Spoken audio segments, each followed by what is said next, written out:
சரி, hello friends. இன்றைக்கி நமக்கு என்ன டாபிக் அப்படின்னா ஐரோப்பிய வருகை. இந்த ஐரோப்பிய வருகை எதில் இருக்குது அப்படின்னு சொல்லி பார்த்தோன்னா நம்மளுடைய 8th ஸ்டாண்டர்ட் புக்கில் இருக்குது. ரொம்ப இம்பார்ட்டன்ட் டாபிக். ஃபஸ்ட்டு வந்து ஐரோப்பியருடைய வருகையில் அவங்களுடைய கால வரிசை எப்படி அப்படிங்கிறது பார்த்துருவோம். ஃபஸ்ட்டு யார் வராங்க அப்படின்னு சொல்லி பார்த்துருவோம். ஃபஸ்ட்டு வந்து போர்ச்சுகீசியர்கள் வராங்க. 1498 காலகட்டத்தில் வராங்க. டச்சுக்காரர்கள் 1602, ஆங்கிலேயர்கள் 1600, டேனியர்கள் எப்போ வராங்கன்னா 1616, பிரெஞ்சுக்காரர்கள் 1664 காலகட்டங்களில் உள்ளே வராங்க. சரி, இது ஐரோப்பியருடைய வருகை. ஃபஸ்ட்டு ஐரோப்பா அவங்க எதுக்கு, ஐரோப்பியர்கள் எதுக்கு நம்ம இந்தியாவுக்குள்ளே வரணும் அப்படின்னு சொல்லி பார்த்தோம் அப்படின்னா, அவங்க ஏற்கனவே நம்ம கூட என்னென்னா வணிக வர்த்தகத்தில் ஈடுபாடுடன் இருக்கிறாங்க. என்ன அப்படின்னு சொல்லி பார்த்தோம் அப்படின்னா, ஃபஸ்ட்டு இந்த ஐரோப்பியர்கள் நம்மளுடைய ஆசியா கண்டங்கம் அது எப்படி அப்படிங்கிறத நம்ம முதல்ல ஃபஸ்ட்டு பார்ப்போம். நம்ம உலகத்தில் ஃபஸ்ட்டு வந்து 71% வந்து நீராலும் 29% வந்து நிலத்தாலும் சூழப்பட்டிருக்கு. 21% நீராலும் 29% வந்து நிலத்தாலும் சூழப்பட்டிருக்கு. இந்த 29% தான் நிலம் சொல்லி சொல்கிறோம். இந்த நம்மளுடைய உலகம் வந்து மொத்தம் 7 கண்டங்களால் என்ன இருக்குது அப்படின்னா சூழப்பட்டிருக்கு.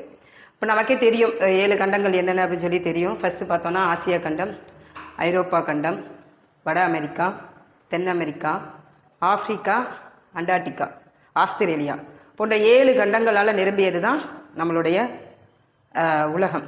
அப்படி பார்க்கும்போது இப்போ நம்மளுடைய ஐரோப்பா கண்டம், ஆசியா கண்டம் நம்ம பார்த்தோம். இப்போ ஃபார் எக்ஸாம்பிளுக்கு எப்படி கண்டம் என்ன, அது என்ன கண்டம் அப்படின்னு சொல்லி பார்த்தோம் அப்படின்னா, இப்போ இந்தியா இருக்குது அப்படின்னா, நம்ம இந்தியா ஒரு 28 நாடுகளும் 28 மாநிலங்களும் 7 யூனியன் பிரதேசங்களும் சேர்ந்தது தான் நம்மளுடைய இந்தியா. அதே போல தான் ஒரு கண்டம் அப்படிங்கிறது என்ன அப்படின்னா, பல நாடுகள் எல்லாம் ஒன்று சேர்ந்தது தான் ஒரு கண்டம் சொல்லி சொல்கிறாங்க. அப்படி பார்க்கும்போது நம்மளுடைய ஆசியா கண்டத்தில் எத்தனை நாடுகள் இருக்குது அப்படின்னு சொல்லி பார்த்தோம்னா 49 நாடுகள் இணைஞ்சது தான் நம்மளுடைய ஆசியா கண்டமாக இருக்குது. அப்படி பார்க்கும்போது ஐரோப்பாவில் எத்தனை கண்டங்கள், ஏன்னா நம்ம இப்போ இங்கே 2 பேரை பற்றி தான் பார்க்க போகிறோம். ஸோ ஐரோப்பா கண்டத்தில் எத்தனை நாடுகள் இணைஞ்சிருக்கு அப்படின்னு சொல்லி பார்த்தோன்னா ஒரு 44 நாடுகள் இணைஞ்சது தான் ஐரோப்பா கண்டமாக இருக்குது. ஸோ இப்படி இருக்க காலகட்டத்தில் ஐரோப்பியர்கள் என்ன பண்ணுறாங்கன்னா இந்தியாவுக்குள்ளே வணிக வர்த்தகம் பண்ணுறதுக்காக உள்ளே வராங்க. அப்படி எப்படி இவங்களுக்கு தெரிய வருது, இப்போ வந்து இந்தியாவுக்குள்ளே இவங்க வணிகம் செய்வதற்கு ஐரோப்பியர்களுக்கு எப்படி தெரிய வருது அப்படின்னு பார்த்தோம்னா பயண குறிப்புகள் மூலியமாக தான் அவங்களுக்கு தெரிய வருது. அது என்ன பயண குறிப்புகள், அப்படி என்ன பயண குறிப்புகள் அப்படின்னு சொல்லி பார்த்தோம் அப்படின்னா, கிபி 13ஆம் நூற்றாண்டு காலகட்டங்களில் 13ஆம் நூற்றாண்டில் மார்க்கோ போலோ அப்படிங்கிற ஒரு வெனிஸ் நகர பயணி, யார், மார்க்கோ போலோ.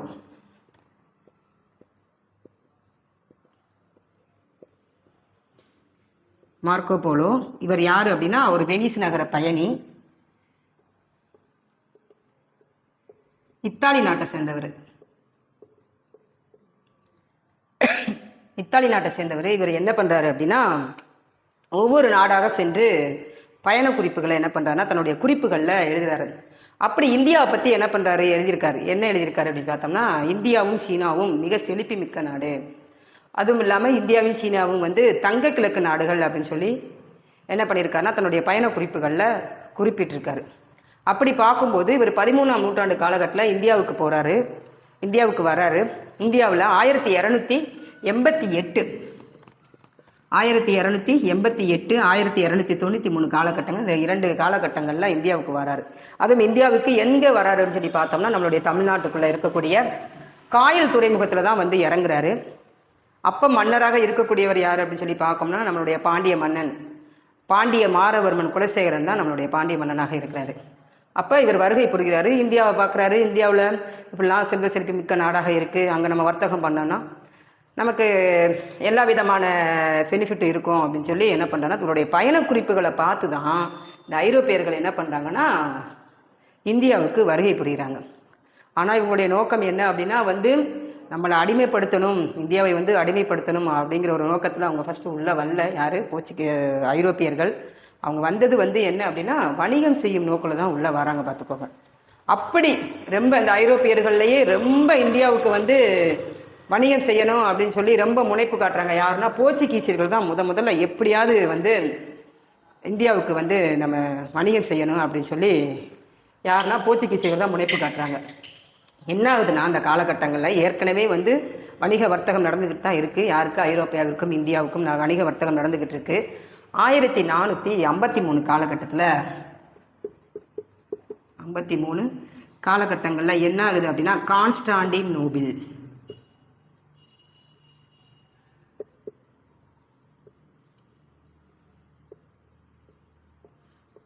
அப்படிங்கிற பகுதியை ஆட்டோமானிய துருக்கியர்கள் என்ன பண்றாங்கன்னா கைப்பற்றாங்க.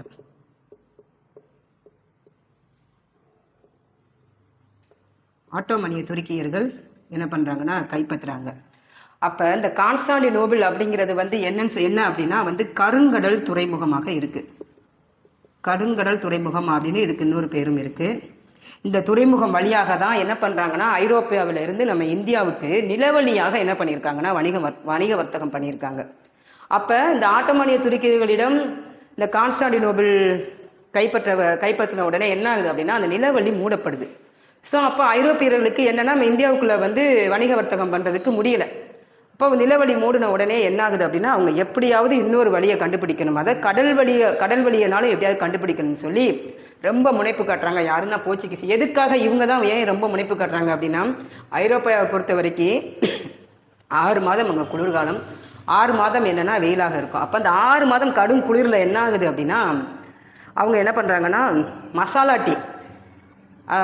டீ இல்லாமல் இருக்க மாட்டாங்க. அதாவது நம்ம இந்தியா மீது கருப்பு, அதாவது கருமிளகுன்னு சொல்லணும், அந்த மிளகு மேலே தான் என்ன பண்ணுவாங்க அப்படின்னா ரொம்ப ஆசைப்பட்டு என்ன பண்ணுறாங்கன்னா மீண்டும் இந்தியாவுக்கு எப்படியாவது வணிகம் செய்யணும் அப்படின்னு சொல்லி கடல் வழியை கண்டுபிடிக்கணும்னு சொல்லி ரொம்ப முனைப்பு காட்டுறாங்க. யாரும்? போர்ச்சுகீசியர்கள். அந்த போர்ச்சுகீசியர்களில்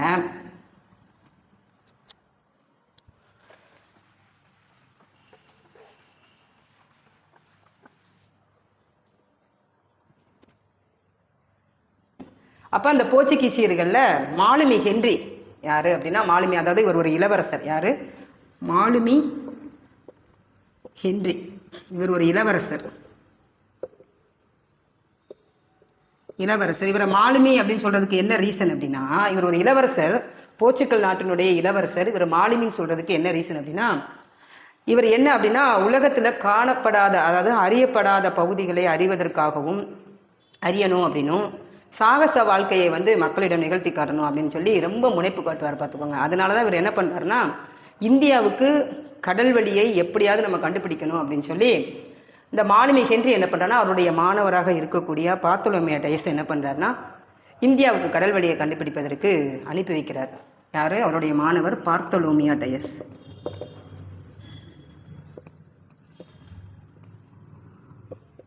பார்த்தோலோமியா டயஸ் என்ன பண்றாருன்னா 1487 காலகட்டத்தில் அனுப்பி வைக்கிறாரு. பார்த்துக்கோங்க. இவர் என்ன பண்றாரு அப்படின்னா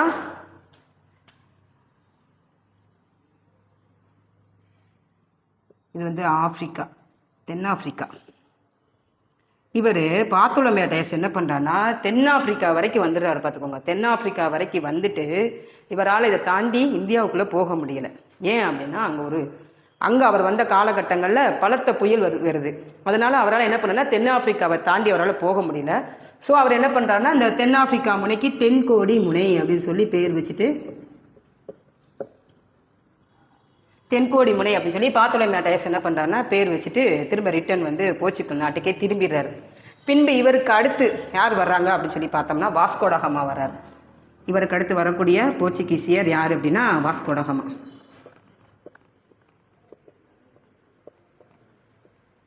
வாஸ்கோ ட காமா வர்றாரு. எப்போ வர்றாரு? மே 27, 1498 வர்றாரு. பார்த்துக்கோங்க. இவர் என்ன பண்ணுறாரு அப்படின்னா இங்கே தென்னாப்பிரிக்கா வரைக்கும் வந்துட்டு பார்த்தோலோமியா டயஸ் தென்கோடி முனைன்னு பேர் வச்சுட்டு போயிருக்காரு இல்லையா. இவர் இந்த தென்கோடி முனைக்கு வாஸ்கோ ட காமா வச்ச பேர் என்னன்னா நன்னம்பிக்கை முனை அப்படின்னு சொல்லி வாஸ்கோ ட காமா பேர் வைக்கிறார். இவர் என்ன பண்ணுறாருன்னா தென்னாப்பிரிக்காவை தாண்டி இங்கே வந்துட்டு என்ன பண்ணுறாரு அப்படின்னா மொசாம்பிக் அப்படிங்கிற இடத்துக்கு தன்னுடைய பயணத்தை நகர்ந்து கொண்டுட்டு போகிறாரு. மொசாம்பிக்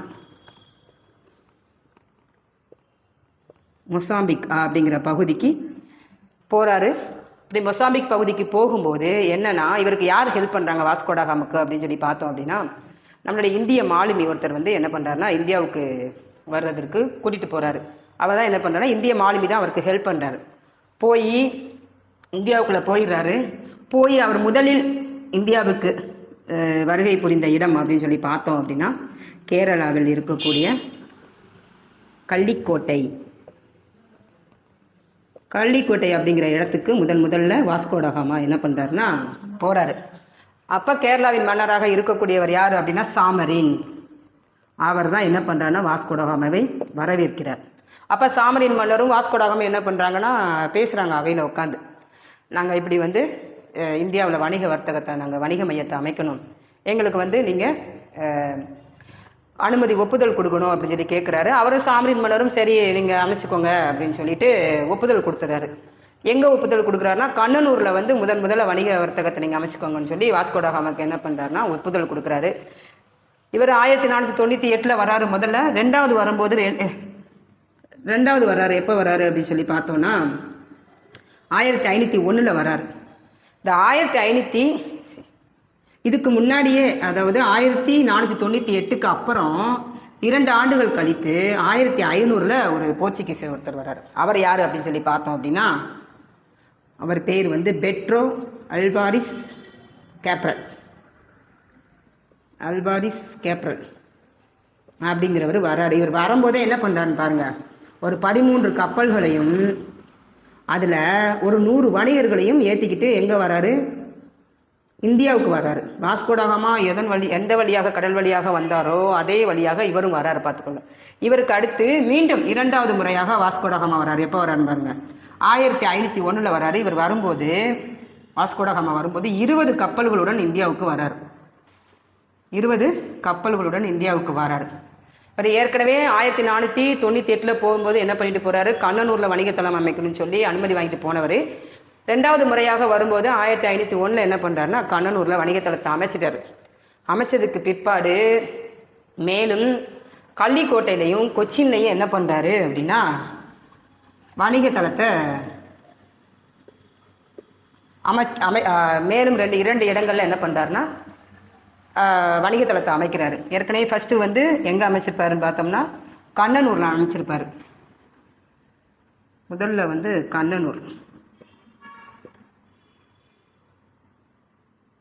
கண்ணனூரில் வணிகத்தளத்தை அமைச்சதுக்கு அப்புறமா கள்ளிக்கோட்டையிலையும் கொச்சின்லையும் என்ன பண்ணுறாருன்னா 2 வணிகத்தலங்களை அமைக்கிறாரு. அப்போது சாமரின் மன்னர்கிட்ட என்ன பண்ணலைன்னா அனுமதி வாங்கலை. அப்போ சாமரின் மன்னர் வந்து என்கிட்ட அனுமதி வாங்காமல் நீங்கள் இப்படி 2 இடங்களில் என்ன பண்ணியிருக்கீங்க, என் பகுதியில் வந்து இப்படி வணிகத்தலத்தை அமைச்சிருக்கீங்கன்னு சொல்லி சாமரின் என்ன பண்ணுறாரு அப்படின்னா போர்ச்சுகீசியர்கள் மீது போர் தொடுக்கிறாரு. அப்போது போர் தொடுக்கும்போது போர்ச்சுகீசியர்கள் தான் என்ன பண்ணுறாங்கன்னா வின் பண்ணுறாங்க. வின் பண்ணதுக்கு அப்புறமா என்ன பண்ணுறாங்கன்னா தங்களுடைய முதல் தலைநகரை கொச்சின்ல என்ன பண்ணுறாங்கன்னா கொச்சின்ல நிறுவுறாங்க. யாரில் என்ன பண்ணுறாங்க, நிறுவுறாங்க. பார்த்துக்கோங்க.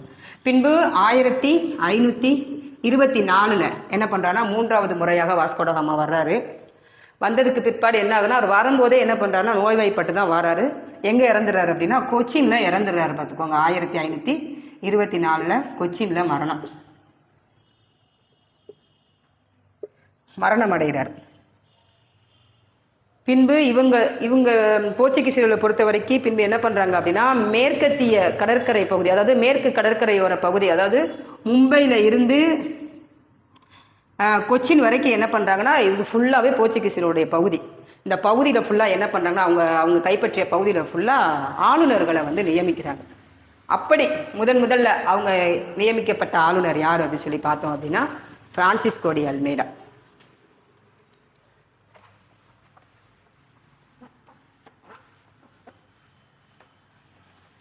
பிரான்சிஸ்கோ டி அல்மெய்டா முதல் ஆளுநர், போர்ச்சுகீசியனுடைய முதல் ஆளுநராக பிரான்சிஸ்கோ டி அல்மெய்டா.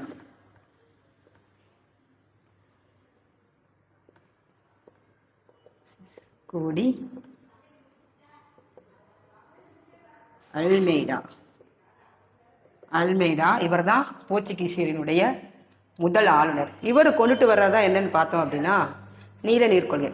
என்ன நீலநீர் கொள்கை அப்படின்னா என்ன அப்படின்னு சொல்லி பார்த்தோம்னா இந்தியாவில் போர்ச்சுகீசியர்களுடைய கப்பற்படையை வலிமைப்படுத்துவதற்காக கொண்டு வரப்பட்டது தான் நீல நீர் கொள்கை.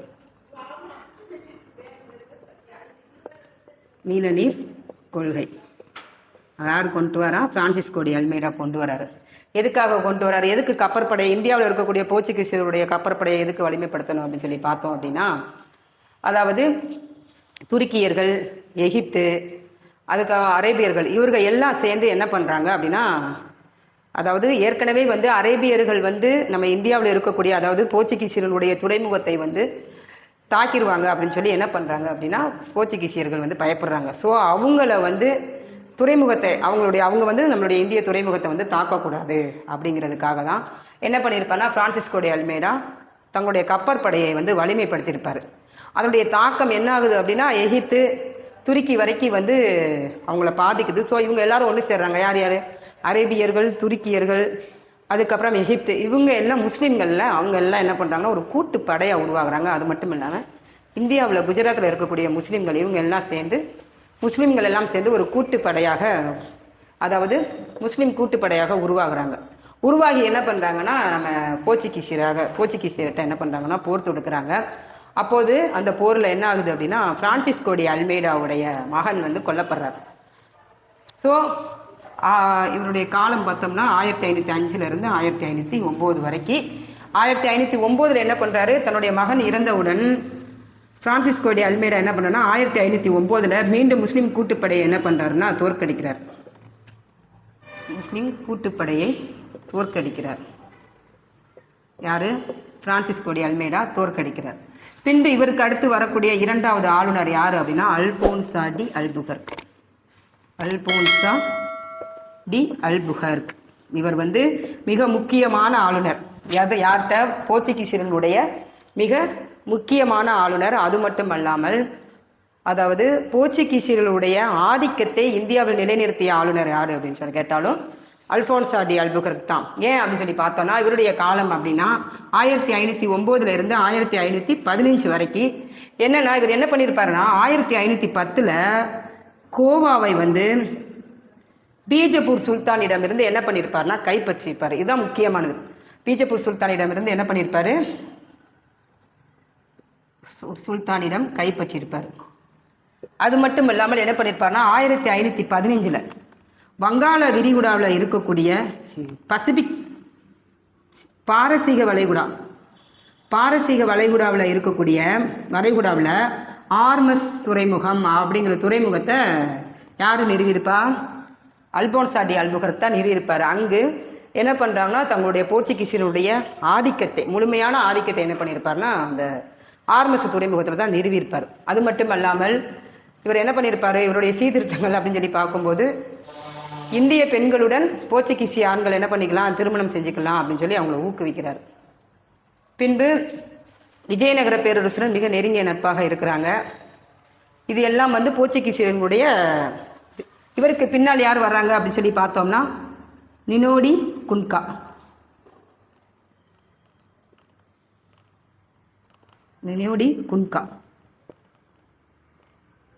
என்ன அப்படின்னு சொல்லி பார்த்தோம்னா, இவருடைய காலகட்டம் பார்த்தோம்னா 1529 1538 வரைக்கும். என்னன்னு பார்த்தோம்னா, அதாவது 1510 கோவாவை அல்போன்சா டி அல்புகர்க் பீஜப்பூர் சுல்தானிடமிருந்து கைப்பற்றியிருப்பார் இல்லையா. இவர் என்ன பண்ணுறாருன்னா, நினோடி குன்கா 1530 கொச்சின்லேருந்து கோவாவை தன் தலைநகருக்கு மாற்றிருப்பார். கொச்சி டு கோவா மாற்றினது யார்? நினோடி குன்கா தான் என்ன பண்ணியிருப்பாருன்னா 1530 காலகட்டங்களில் மாற்றிருப்பார். இது முக்கியமானது. பின்பு 1534 என்ன பண்ணியிருப்பார்னா,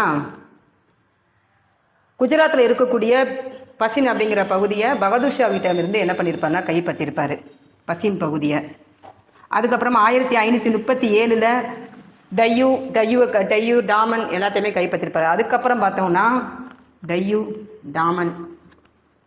அப்புறம் 1548 என்ன பண்ணியிருப்பார்னா சால்செட் பகுதியை கைப்பற்றி, அதாவது சால்செட் பகுதியை என்ன பண்ணியிருப்பார்னா ஆக்கிரமிப்பு செஞ்சிருப்பார். சரியா? அதுக்கப்புறம் இவங்க போர்ச்சுகீசியர்கள் மிக முக்கியமானது என்ன அப்படின்னா, 1556 கோவாவில் அச்சுக்கூடத்தை என்ன பண்ணியிருப்பாங்கன்னா கோவாவில் அச்சுக்கூடம் நிறுவப்பட்டது. யாரால? போர்ச்சுகீசியரால் நிறுவப்படுது.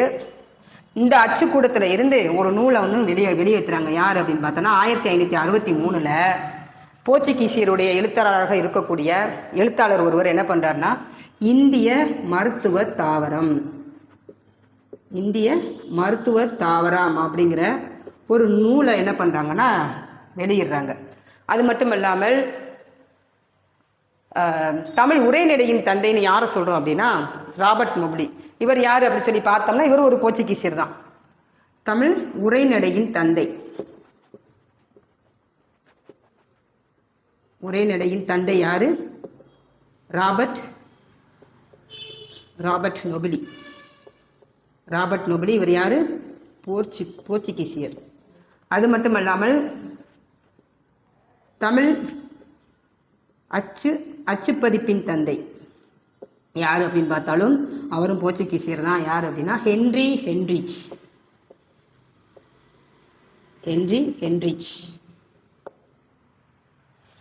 இதுதான் போர்ச்சுகீசியர்களுடைய அவங்களுடைய இந்தியாவில் வந்து அவங்களுடைய கைப்பற்றிய பகுதிகள் மற்றும் அவங்களுடைய வணிகத்தை பற்றி பார்த்துருக்கோம். இவங்களுடைய போர்ச்சுகீசியர்களுடைய வீழ்ச்சி என்ன, இவங்க வந்து வீழ்ச்சி அடைவதற்கு என்ன காரணம் அப்படின்னு சொல்லி பார்த்தோன்னா ஒரு 3 காரணங்கள் சொல்கிறாங்க. என்னென்ன அப்படின்னு சொல்லி பார்த்தோம்னா முதலாவது காரணங்களாக போர்ச்சுகீசியர்களுக்கு அடுத்து வரக்கூடிய டச்சுக்காரர்களிடம் என்ன பண்ணுறாங்கன்னா போர்ச்சுகீசியர்கள் தொடர் தோல்வியை சந்திக்கிறாங்க. இரண்டாவதாக விஜயநகர பேரரசு வந்து வீழ்ச்சி அடைகிறாங்க. அவங்க வீழ்ச்சி அடைவதற்கு காரணம் என்ன? அவங்க வந்து தொலைக்கோட்டை போரில் வந்து வீழ்ச்சி அடைகிறாங்க. யார்? விஜயநகர பேரரசு. ஸோ இதுவும் போர்ச்சுகீசியர்கள் வீழ்ச்சி அடைவதற்கு ஒரு காரணமாக சொல்கிறாங்க. கடைசியாக அல்ஃபோன்சா டி அல்புகர்க்கு என்ன பண்ணுறாரு அப்படின்னா இந்தியாவில் வந்து கட்டாய மத மாற்றத்தை என்ன பண்ணுறாருன்னா கொண்டு வர்றாரு. இதுவும் போர்ச்சுகீசியருடைய வீழ்ச்சிக்கு காரணங்களாக சொல்கிறாங்க. வீழ்ச்சி மட்டும்தானா, இது அவங்களுடைய பகுதி இது மட்டும்தானா அப்படின்னு சொல்லி பார்த்தோம்னா நன்மைகள் இருப்பது போன்று தீமைகளும் இருக்குது. இவங்க என்ன பண்ணியிருக்காங்க அப்படின்னு சொல்லி பார்த்தோன்னா போர்ச்சுகீசியர்கள் புகையிலை நம்ம நாட்டுக்கு அவங்க தான் அறிமுகப்படுத்தியிருக்காங்க. கத்தோலிக்க கிறிஸ்துவ சமயத்தை வந்து கிழக்கு கடற்கரையோர பகுதிகளில் அறிமுகம் செஞ்சுருக்காங்க. அவங்க தான் வந்து பரப்பி விட்டாங்க. அது போக மக்காச்சோளம் எல்லாமே வந்து அவங்க தான் என்ன பண்ணியிருக்காங்கன்னா நம்ம இந்தியாவில் அறிமுகப்படுத்தியிருக்காங்க. இவங்களுக்கு அடுத்து வரக்கூடியவர்கள் யார் அப்படின்னா டச்சுக்காரர்கள். இந்த டச்சுக்காரர்களை பற்றி பார்ப்போம்.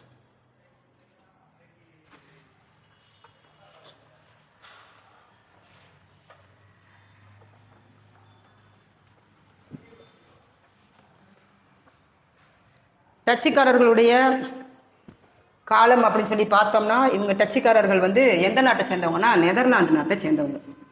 இவங்க வந்து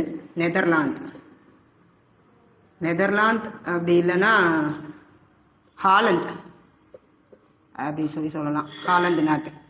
அதாவது இவங்க என்ன பண்ணுறாங்கன்னா 1602 நெதர்லாந்து கிழக்கிந்திய கம்பெனி அப்படிங்கிற ஒரு கம்பெனி என்ன பண்ணுறாங்கன்னா நிறுவாங்க. ஏன்னா எல்லாருமே கிழக்கிந்திய கம்பெனி அப்படின்னு சொல்லி பார்த்தோம் அப்படின்னா நம்ம உலக மேப்பில் என்ன அப்படின்னா நம்ம வந்து நம்மளுடைய இந்தியா வந்து கிழக்கு பகுதியில் இருக்குது. ஐரோப்பியர்கள் எங்கே இருக்காங்க? மேற்கு பகுதியில் இருக்காங்க. அதனால தான் என்ன சொல்கிறாங்க அப்படின்னா நம்மளுடைய இந்தியாவை வந்து கீழே நாடுகள் அப்படின்னும், ஐரோப்பியர்கள் என்னன்னு சொல்கிறாங்க? மேற்கு நாடுகள் அப்படின்னு சொல்லி, அதாவது மேலை நாடுகள் அப்படின்னு சொல்லி என்னவும் குறிப்பிடுறாங்க. ஸோ அதனால தான் கிழக்கிந்தியா சொல்லி இந்தியாவில் கிழக்கிந்திய பகுதிகளில் அவங்களுடைய வணிகத்தை நிறுவுறதுனால கிழக்கிந்தியா அப்படின்னு சொல்லி அவங்களுடைய பேருக்கு அவங்களுடைய நாட்டுக்கு பின்னாடி அவங்களுடைய நிறுவனத்துக்கு பின்னாடி என்ன பண்ணாங்க? கிழக்கிந்திய நிறுவனம் அப்படின்னு சொல்லி என்ன பண்ணிக்கிறாங்க அப்படின்னா நிறுவுறாங்க. ஸோ இவங்க 1602 என்ன பண்ணுறாங்கன்னா தங்களுடைய நிறுவனத்தை, அதாவது தங்களுடைய அரசிடம் என்ன பண்ணுறாங்கன்னா அனுமதி வாங்கி 1602 என்ன பண்ணுறாங்கன்னா நிறுவுறாங்க. பின்பு 1605 என்ன பண்ணுறாங்க அப்படின்னா போர்ச்சுகீசியரிடமிருந்து அம்பாயினாங்கிற பகுதியை என்ன பண்ணுறாங்கன்னா கைப்பற்றுறாங்க. போர்ச்சுகீசியரிடமிருந்து அம்பாயினா எங்கே இருக்குன்னா இந்தோனேசியா. டச்சுக்காரர்கள் கைப்பற்றி என்ன பண்ணுறாங்கன்னா அங்கே இந்தோனேசியா தீவில் தங்களுடைய அதிகாரத்தை என்ன பண்ணுறாங்கன்னா நிலைநிறுத்துறாங்க. யார்? டச்சுக்காரர்கள் நிலைநிறுத்துறாங்க. பின்பு இவங்களுடைய முதல் தலைநகரம் அப்படின்னு சொல்லி பார்த்தோம் அப்படின்னா பழவேற்காடு. முதல் தலைநகரம் அப்படின்னு சொல்லி பார்த்தோம்னா பழவேற்காடு. இந்த பழவேற்காடு பகுதியை ஃபஸ்ட்டு வந்து 1502 காலகட்டங்களில் போர்ச்சுகீசியர்களுடைய கையில் இருக்குது. ஸோ போர்ச்சுகீசியரிடம் இருந்து டச்சுக்காரர்கள் என்ன பண்ணுறாங்கன்னா கைப்பற்றி அதை வந்து கைப்பற்றுறாங்க. கைப்பற்றி என்ன பண்ணுறாங்க அப்படின்னா இந்த பழவேற்காடு பகுதியில் 1613 காலகட்டத்தில் கெல்ரியா கோட்டை அல்லது ஜெல்ரியா கோட்டை அப்படிங்கிற கோட்டையை கட்டி அந்த கோட்டையில் தான் டச்சுக்காரர்களுடைய முழு அதிகாரமும் அந்த கோட்டையில் தான் என்ன பண்ணியிருக்காங்கன்னா நிலைநிறுத்தியிருக்காங்க. பின்பு என்ன பண்ணுறாங்க அப்படின்னு சொல்லி பார்த்தோம்னா, இந்த பழவேற்காடு பகுதியில் மேற்கத்திய நாடுகளுக்கு என்ன பண்ணியிருக்காங்கன்னா பல பொருட்களை ஏற்றுமதி செஞ்சுருக்காங்க. அப்படி ஏற்றுமதி செய்த பொருட்களில் முக்கியமானது என்ன அப்படின்னு பார்த்தோம்னா, வைரத்தை என்ன பண்ணியிருக்காங்கன்னா ஏற்றுமதி செஞ்சுருக்காங்க. யார்? டச்சுக்காரர்கள் மேற்கத்திய நாடுகளுக்கு வைரத்தை ஏற்றுமதி செஞ்சுருக்காங்க. இவங்களுடைய முக்கியமான கோட்டை, இவங்களுடைய கைப்பற்றிய பகுதிகள் அப்படின்னு சொல்லி பார்த்தோம் அப்படின்னா, இப்போ நாகப்பட்டினம், பரங்கிப்பேட்டை, கடலூர், தேவதானம்பட்டினம், இதெல்லாம் அவங்க கோட்டையை கட்டி இதெல்லாம் அவங்க கைப்பற்றிய முக்கியமான பகுதிகள். அது போக அதுக்கப்புறம் பார்த்தோம், அந்த சைடு பார்த்தோம் அப்படின்னா, இப்போ 1623 என்ன நடக்கு அப்படின்னா, இப்போ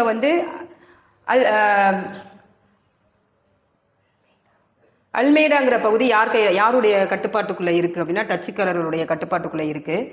இப்போ என்ன நடக்கு அப்படின்னா, ஆங்கிலேயர்கள் அந்த அல்மேடா பகுதிக்கு வணிகம் செய்கிறதுக்காக போகிறாங்க. ஸோ ஆங்கிலேயர் வந்தாலே என்ன அப்படின்னா பயப்படுவாங்க. என்னன்னா இவங்க வந்தாலே என்னதான் அப்படின்னா வில்லங்கம் தான், இவங்க வந்தாலே ஏதாவது கண்டிப்பான முறையில் அல்மேடா பகுதியை கைப்பற்றிடுவாங்கன்னு சொல்லி டச்சுக்காரர்கள் என்ன பண்ணுறாங்கன்னா பயந்து போய் ஒரு சம்பவம் ஒன்று பண்ணுறாங்க. என்ன பண்ணுறாங்கன்னா, ஆங்கிலேய வணிகர்களை 10 வணிகர்கள் என்ன பண்ணுறாங்கன்னா கொன்றாங்க. திரும்ப 9 ஜப்பானியர்களையும் என்ன பண்ணுறாங்கன்னா கொன்றாங்க.